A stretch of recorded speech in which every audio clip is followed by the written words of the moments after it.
হবে? পাওয়ার জন্যই তো দিচ্ছি, তাই না? এখন এরা আগের সরকার যা করেছে, এখন পর্যন্ত এরা যা করছে তার সাথে আমাদের কোনো পরিবর্তন দেখতে পাচ্ছি না।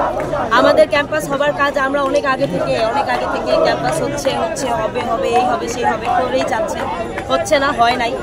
এখন এরাও বলতেছে হচ্ছে হবে, সব হবে, কিন্তু আমরা দেখতে পাচ্ছি না হচ্ছে না আসলে কিছু। আমরা দেখেছি যখন আন্দোলন হয়েছে তখন নাহিদ, আসিফ, তারপরে সার্জিস এরা আপনাদের পাশে ছিল, তো এখন কেন আপনাদের পাশে নাই এবং তারা কেন আপনাদের বিভিন্নভাবে আশ্বাস দিয়ে পিছিয়ে দিচ্ছে?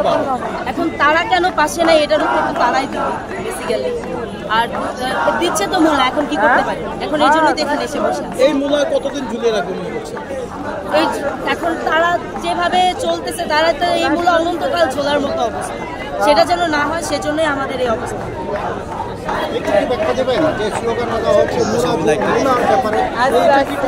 ব্যাপারটা হচ্ছে মানে অনেক দিন যাবত আশ্বাস দিয়ে যাচ্ছে, আমরা যখনই একটা আন্দোলনে নামি তখনই তারা বুঝ দেয় যে আচ্ছা এটা হচ্ছে, প্রক্রিয়া শুরু হয়েছে, আপনারা এখন ফিরে যান, ক্লাসরুমে ফেরত যান। তো এইটা শুনতে শুনতে তো মূলা দেওয়াই হলো, এটা তো মানে কোনো সমাধান পেলাম না। তো এইটাই হচ্ছে গিয়ে মূলত ব্যাখ্যা, মূলানা ক্যাম্পাস।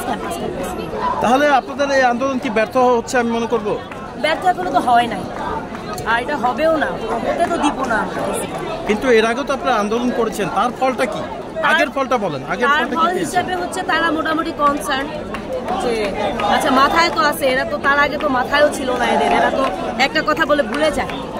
আমরা দেখেছি এর আগে নাহিদ ইসলাম এখানে এসেছিল, তিনি বলে আশ্বাস দিয়ে গেছেন তারা একটা সমাধান করবেন, কিন্তু সেই সমাধানটা কোথায় গেল? এই সমাধানটা তো করে নাই, করলে সেটা করে নাই, তাই কোনো আসেও নাই যায়ও না। ঠিক একই রকম আন্দোলন আবারও করছেন, কঠোর আন্দোলন কি সামনে হবে আরো? অনশন তো এর আগে সেভাবে করা হয়।